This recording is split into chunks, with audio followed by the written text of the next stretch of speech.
അറിയില്ലെങ്കിൽ താൻ എന്നോട് പറ, താൻ ആരാണെന്ന് ഞാൻ തനിക്ക് പറഞ്ഞു തരാം. അടിപൊളി.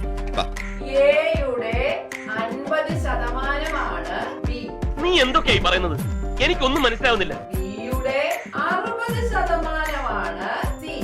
എങ്കിൽ എയുടെ എത്ര ശതമാനമാണ് സി? അപ്പൊ എന്താണ് എയുടെ 50%? ശതമാനം നമ്മൾ എങ്ങനെ എഴുതുന്നത് കണ്ടോ? 100ൽ 50. എയുടെ 50% ബി. ആ ബിയുടെ 60% കേട്ടോ. എയുടെ 50%, അതിന്റെ 60% ആര്? സി. എടാ, ഇത് സത്യമായ കാര്യമാണോ അതോ? 30/100 നമുക്ക് എങ്ങനെ എഴുതാം? 30%. ഇത്ര ഈസി ആയിട്ട് നമ്മൾ ചെയ്തു. എയുടെ 50% ബി, ബിയുടെ 60% സി. അതുകൊണ്ട് എയുടെ 30% സി. ഓക്കെ, ഞാൻ പോകുന്നു. Bye bye.